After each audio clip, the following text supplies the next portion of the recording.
Whenever a function calls one function inside the same function, it is called recursion.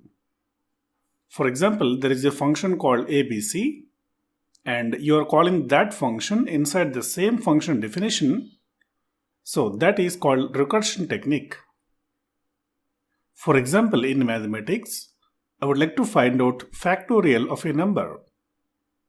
A factorial of a number is nothing but the product of all the numbers between 1 to that particular number.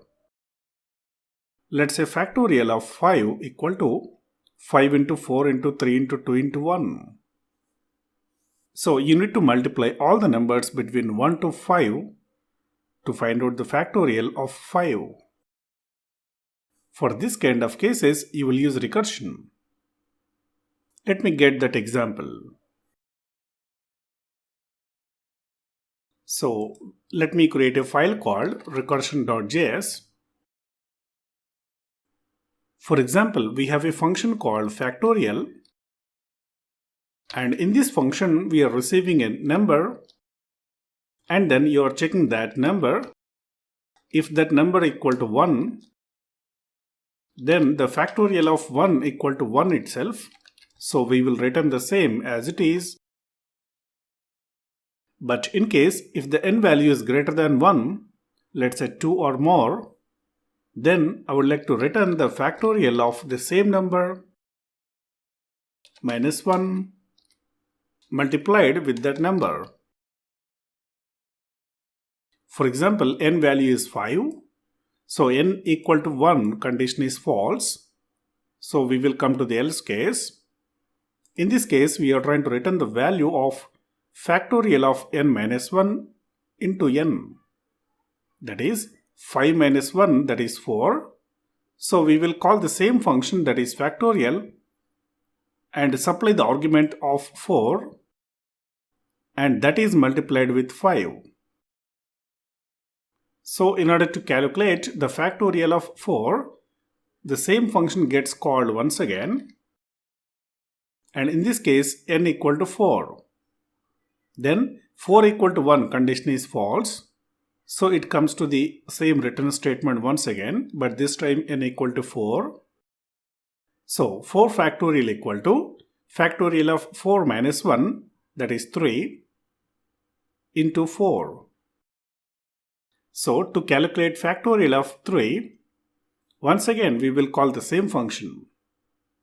Like this for calculation of factorial of 2, for factorial of 1, like this for each number, the same function is being called inside the same function itself.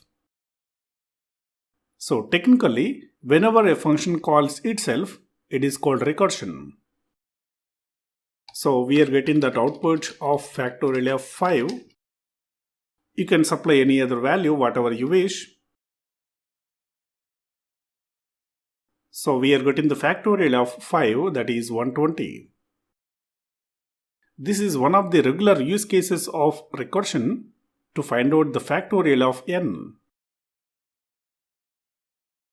In the real-world applications, to process the datasets that have self-references, you can use the recursion. For example, there is a set of employees of an organization. The employee ID number is 101. Employee name is AB, and his corresponding manager number is 10. So this is the ID of the manager, who is the manager of this person called AB. And the manager is also an employee of the organization, right? So that must be stored in the employees list. So his employee ID is 10 and his name is John. And he has no manager, let's say for example null. So in this case, I am trying to read the details of AB. So I got his employee ID and his name, but I would like to find out the manager name of this employee. So based on this reference of 10, I need to go to the second record where employee ID equal to 10. Then I can find out the corresponding employee name, that is the manager name. That means for this person called AB, the name of the manager is John. So for this case, you are trying to create a function called getEmployeeName by employee ID. So whenever you supply the employee ID as argument, I would like to return the corresponding employee name. So for example, we are trying to supply 10, means I would like to find out the employee name of employee ID 10, and at the same time I would like to find out the corresponding manager name. So for example, I am trying to call that function here and trying to supply the employee ID, for example 101. That means I would like to find out the employee name where the employee ID equal to 101, and along with I would like to find out the corresponding manager name. So based on this employee ID, first we will locate this particular record. Here employee ID equal to 101, and we got his employee name, that is AB. But we are also looking for the corresponding manager name of this employee. So here in this third place, there is a reference of employee ID of the manager. So we need to find out this particular row where the employee ID equal to 10. There we have got the employee name, that is John. So John is the manager of this person called AB. In this way, we have to call the same function to get the name of the manager based on the manager employee ID. So from outside, we are calling that function once. So inside that function, we are calling the same function based on the reference of manager ID. So to find out the manager name, once again the same function is being called with that manager ID. So for the second time, employee ID is treated as 10. Based on the employee ID 10, we will get the employee name, that is John.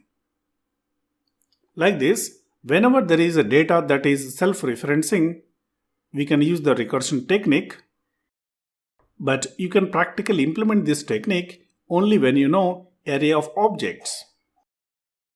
So in the further lectures, we will understand arrays and objects, and then we will try to understand array of objects.